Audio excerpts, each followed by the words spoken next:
Sharada jewellers grand opening July 11న సోమాజిగూడలో first ever factory outlet. Raj Tarun అలాగే లావణ్య విషయం అందరికి తెలిసిందే. అయితే లావణ్య విషయంలో చాలా మంది నెగిటివ్గా మాట్లాడుతున్నారు. ఎందుకంటే ఆమెకు పేరెంట్స్ ఏమయ్యారు, పేరెంట్స్ ఎందుకు సపోర్ట్ చేయట్లేదు, ఈ మొక్కటే ఎందుకు బయటకు వస్తుంది, ఈమె తప్పు చేసింది కాబట్టే పేరెంట్స్ వదిలేశారేమో అని చెప్పేసి కొంతమంది మాట్లాడుతున్నారు. కానీ ఎవరికి తెలియని విషయం ఏంటంటే వాళ్ళ పేరెంట్స్ ఆమెతో పాటే ఉన్నారు.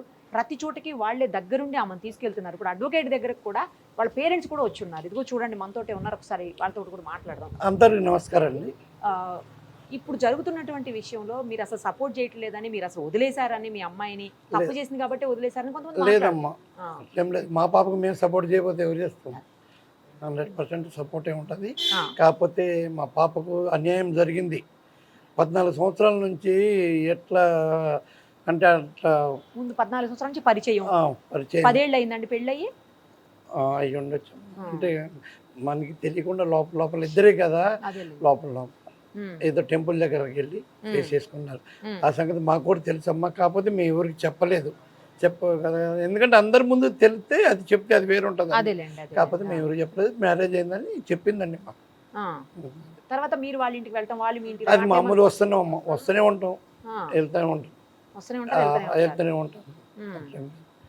ఓకే, అసలు ఎక్కడికి రావట్లేదు, బయటికి తెలియదు ఎవరికి, బంధువుల ఇంటికి, ఫంక్షన్స్ కాటికి కూడా ఎక్కడ ఎప్పుడు రాలేదని అంటున్నారు. తను తీసుకెళ్ళకపోతే మనం ఏం చేస్తాం? తీసుకెళ్ళట్లేదు తను. అందరికి మొత్తం తెలుసండి. ఆల్రెడీ లావణ్య వాళ్ళ రాజ్ తరుణ్ వైఫ్ అని కుటుంబ సభ్యులందరికీ కూడా అందరికీ తెలుసు. మా చుట్టాలు తోడలుడు ఖమ్మం కూడా వచ్చారమ్మా. ఖమ్మం కూడా వచ్చారు. ఆవిడ విజయపురాలు ఇద్దరు కూర్చుని అమెరికా పంపించినటువంటి వీడియో.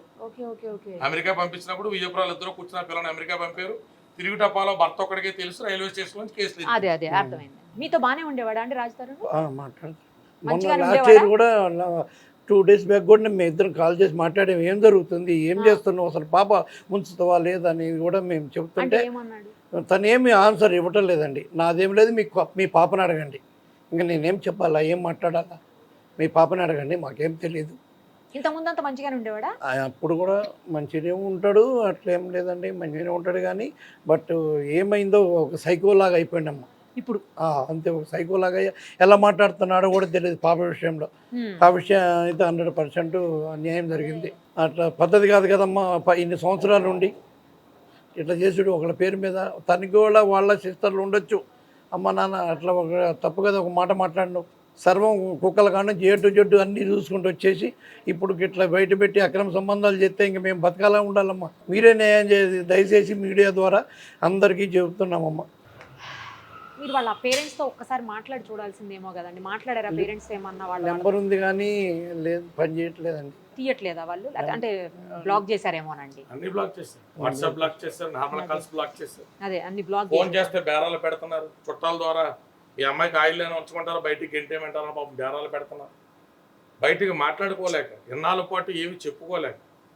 ఎట్లా ఇప్పుడు మీరు ఏం కోరుకుంటున్నారు? అంటే ఏం లేదండి, వాళ్ళిద్దరు కలిసి ఉండాలనే మేము కోరుకుంటున్నాం. ఇడిపోవాలని మేము కోరుకోవట్లేదండి, కలిసి ఉండాలనే కోరుకుంటున్నాం అందరి ద్వారా, మీ మీడియా ద్వారా కూడా. ఇంత జరిగిన తర్వాత కూడా మీ అమ్మాయి అదే కోరుకుంటుంది, మీరు కూడా? అవునండి, మరి ఇంకా మేము మా పాప ఏది కోరుకుంటే మేము కూడా అదే కదా కోరుకుంటాం. వేరే వాళ్ళకి ఎట్లుంటుందండి? ఆపోజిట్ కదా. ఇంత జరిగిన తర్వాత ఏదన్నా ఉంటుందండి? పరువు పోదా? మాకు మరణమే సరైన, ఇంకేం లేదండి ఇంకా తప్ప. ఏమన్నా మా పాపకు అన్యాయం జరిగితే మేము ఇద్దరం మాత్రం ఉంటామండి, ముందు చెప్తున్నాం మీకు అదే మాట. ఇప్పుడు అంటే ఈ సంఘటన తర్వాతే కానీ అంతకుముందు అంతా బాగానే ఉన్నారా అండి ఇద్దరు? ఉంటాడు కానీ ఉండేవాడు, కానీ తన సూట్లోకి వెళ్తూ ఉంటాడు మేడం. అది ఓకే. అది మేము ఎక్కువగా కలవడు, 90% ఏదో సందర్భంలో కలుస్తాడండి.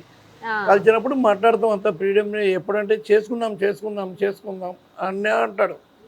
మీరు అడిగారా ఎప్పుడన్నా బహిరంగంగా అందరి ముందు కాదు బహిరంగంగా అందరి ముందు పెళ్లి చేసుకో మా అమ్మాయిని, ఇట్లా గుడిలో కాదు అని చెప్పి అడిగారా? అసలు బహిరంగంగా అడగలేదమ్మా. కానీ 10 మందిలో కాదండి, గుడిలో చేసుకున్నావు కదా, అందరి ముందు పెళ్లి పెద్దల సమక్షంలో చేసుకొని అడిగారా అని ఎటువంటి విషయం వాళ్ళ పేరెంట్స్ ముందు అడిగామండి. అడిగాం.